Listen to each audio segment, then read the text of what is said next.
السلام علیکم ناظرین و سامعین، امید کرتا ہوں آپ سب خیر و عافیت سے ہوں گے۔ آپ کی خدمت میں عنایت اللہ کے مشہور زمانہ ناول فردوس ابلیس کا ایپیسوڈ نمبر 19 پیش لفظ ہے۔ کعبہ معلیٰ کے اوپر میزاب نصب تھا جو سونے سے مرصع تھا۔ ابو طاہر نے حکم دیا کہ اوپر چڑھ کر میزاب اتار کر اس کے گھوڑے کے قدموں میں رکھا جائے۔ ایک کرامتی کعبہ معلیٰ پر چڑھا۔ تاریخ میں ایک شخص محمد بن ربیع بن سلمان کا نام آیا ہے۔ وہ دور کھڑا دیکھ رہا تھا۔ اس نے بعد میں مسلمانوں کو بتایا کہ جب کرامتی کعبہ معلیٰ پر چڑھا تو محمد بن ربیع نے ہاتھ پھیلا کر آسمان کی طرف دیکھا اور کہا، یا اللہ تیری بردباری کی کوئی حد نہیں، کیا تیری ذات باری اس شخص کو بھی بخش دے گی؟ محمد بن ربیع نے لوگوں کو بتایا، وہ کرامتی جو کعبہ معلیٰ پر چڑھ گیا تھا نہ جانے کیسے اوپر سے سر کے بل گرا اور گرتے ہی مر گیا۔ محمد بن ربیع کا ہی بیان ہے کہ ابو طاہر نے بڑے ہی غصے میں ایک اور کرامتی کو کعبے پر چڑھنے کا حکم دیا۔ یہ آدمی اوپر پہنچنے والا ہی تھا کہ اس کا ہاتھ چھوٹ گیا اور وہ بھی سر کے بل گر پڑا اور مر گیا۔ ابو طاہر اور زیادہ غصے میں آ گیا۔ اس نے ایک اور کرامتی کو حکم دیا کہ وہ اوپر جائے۔ تقریباً تمام مورخوں نے لکھا ہے کہ یہ تیسرا شخص ایسا خوف زدہ ہوا کہ اوپر چڑھنے کی بجائے ایک ہی جگہ کھڑا تھر تھر کانپنے لگا اور اچانک باہر کی طرف بھاگ گیا۔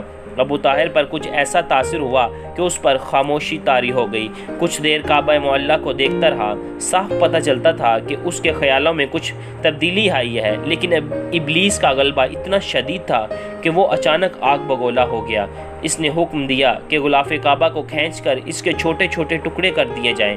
کرامتی غلاف کعبہ پر ٹوٹ پڑے اور تلواروں سے غلاف کعبہ کو کاٹ کر اس کے ٹکڑے سارے لشکر میں تقسیم کر دیے گئے۔ ابو طاہر نے بیت اللہ کا سارا خزانہ اپنے قبضے میں لے لیا۔ جو حجاج قتل عام سے بچ گئے تھے انہوں نے بغیر امام کے حج کا فریضہ ادا کیا۔ ابو طاہر حجر اسود کو اپنے دارالحکومت ہجر لے جانا چاہتا تھا۔ اس پتھر پر حضرت ابراہیم علیہ السلام کا نقش پا۔ رات کا وقت تھا، بچے کچے حجاج ابھی وہیں تھے۔ کسی ذریعے سے انہیں پتہ چل گیا کہ ابو طاہر حجر اسود اپنے ساتھ لے جانا چاہتا ہے۔ حجاج کے جذبے کو دیکھیے، انہوں نے رات ہی رات اتنے وزنی پتھر کو وہاں سے اٹھایا اور مکہ کی گھاٹیوں میں لے جا کر چھپا دیا۔ یہ کوئی معمولی کارنامہ نہ تھا۔ ایک تو پتھر بہت وزنی تھا اور دوسرے جان کا خطرہ بھی تھا۔ وہاں ہر طرف کرامتی موجود تھے۔ وہ دیکھ لیتے تو ان تمام حجاج کے جسموں کے ٹکڑے اڑا دیتے۔ ان کی آنکھوں میں دھول جھونک کر پتھر اڑا لے جانا اور غائب کر دینا ایک معجزہ تھا۔ صبح طلوع ہی ابو طاہر پھر خانہ کعبہ میں آن دھمکا اور حکم دیا کہ حجر اسود اٹھا لو۔ پتھر وہاں نہیں ہے۔ کسی کرامتی نے پتھر کی جگہ خالی دیکھ کر ابو طاہر سے کہا۔ وہ بہت وزنی پتھر تھا۔ ابو طاہر نے کہا، مجھے مت بتاؤ کہ کوئی انسان اسے اٹھا کر لے گیا ہے۔ اس کے کانوں سے یہ پھر آواز ٹکرائی کہ پتھر وہاں نہیں ہے۔ تب اس نے خود جا کر دیکھا۔ یہ دیکھ کر حیران رہ گیا کہ پتھر وہاں نہیں ہے۔ اس نے قہر و غضب سے حکم دیا کہ پتھر کو تلاش کیا جائے۔ حجاج وہاں سے جانے کی تیاریاں کر رہے تھے اور کچھ جا بھی چکے تھے۔ کرامتیوں نے چند ایک حجاج سے پوچھا کہ پتھر کہاں ہے؟ جس کسی نے لا علمی کا اظہار کیا اسے قتل کر دیا گیا۔ تلاش کرتے پھرتے پتھر مل گیا۔ ابو طاہر نے اسی وقت پتھر ایک اونٹ پر لدوایا اور ہجر کی طرف روانگی کا حکم دے دیا۔ یہ واقعہ بروز دوشنبہ ذی الحج 317 ہجری کا ہے۔ ابو طاہر نے چشمہ زمزم کی جگہ کو بھی مسمار کروا دیا۔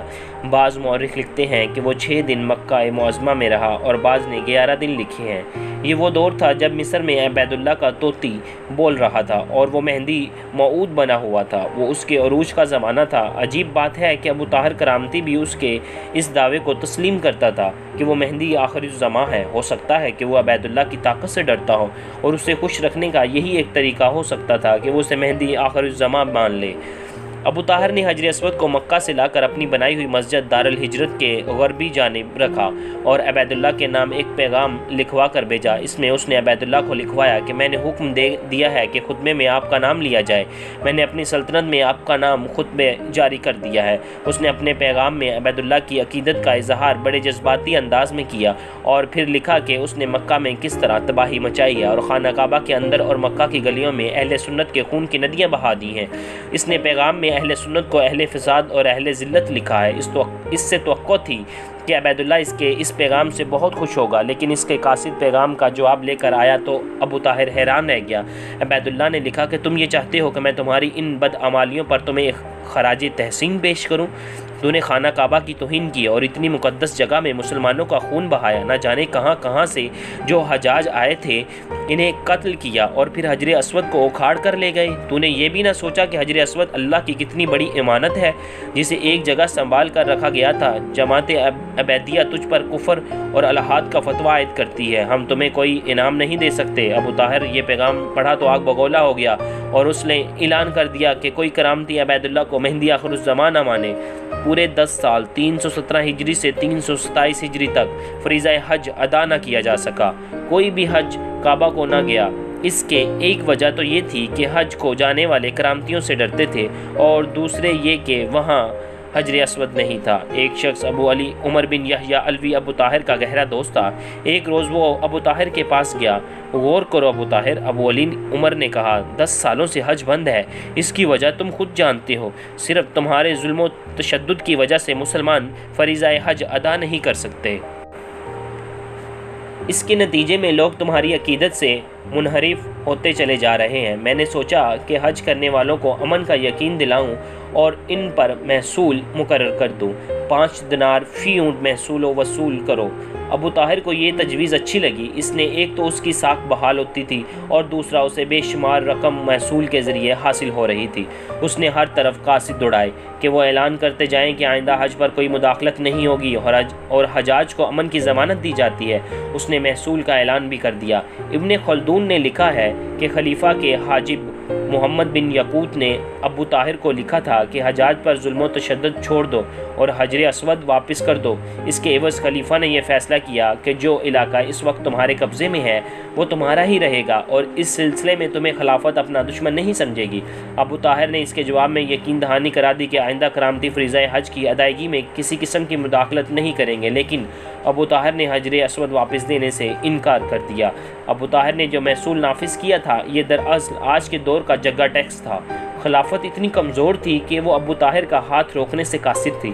ابو طاہر کو توقع تھی کہ لوگ حجر اسود کی خاطر ہجر آئیں گے اور پھر آہستہ آہستہ حج ہجر میں ہی ہوا کرے گا، لیکن کوئی بھی اہل سنت ان 10 سالوں میں وہاں نہ گیا۔ خلیفہ مقتدر بالا نے ابو طاہر کو 50,000 درہم پیش کیے کہ اس کی رقم کے عوض حجر اسود واپس کر دے، لیکن ابو طاہر نے صاف انکار کر دیا۔ اس کے بعد خلیفہ مطیع اللہ بالا کچھ عرصے بعد مسند خلافت پر آیا تو اس نے 30,000 دینار ابو طاہر کو پیش کیے کہ وہ حجر اسود واپس کر دے۔ ابو طاہر نے یہ سودا قبول کر لیا۔ صرف ایک مورخ نے لکھا ہے کہ طاہر نے حجر اسود اللہ کے نام پر واپس کیا تھا اور لیا کچھ بھی نہیں تھا۔ یہ تحریر اس وجہ سے مشکوک لگتی ہے کہ یہ بیان ایسے شخص کا ہے جو اسماعیلی تھا۔ 10 محرم 339 ہجری ابو طاہر کا ایک آدمی جس کا نام شبیر بن حسین کرامتی تھا حجر اسود کو لے کر مکہ مکرمہ پہنچا۔ اسی روز حجر اسود کو اپنی اس جگہ پر رکھ دیا گیا جہاں سے اسے اکھاڑا گیا تھا۔ خلیفہ نے اس کے ارد گرد چاندی کا حلقہ چڑھوا دیا۔ اس چاندی کا وزن 14 سیر تھا۔ حجر اسود 4 روز کم 22 سال ابو طاہر کرامتی کے قبضے میں رہا۔ اللہ کی کرامت ملائے خط فرمائیے، جب حجر اسود مکہ سے ہجر لے جایا گیا تھا تو اس کے وزن کے نیچے 40 اونٹ اس سفر کے دوران مر گئے تھے، اور اس طرح کہ پہلے یہ پتھر ایک اونٹ پر لادا گیا۔ وزن خاصا زیادہ تھا جو یہ اونٹ کچھ فاصلے تک ہی برداشت کر سکا۔ آخر یہ اونٹ بیٹھ گیا اور پھر ایک پہلو پر لڑک گیا اور مر گیا۔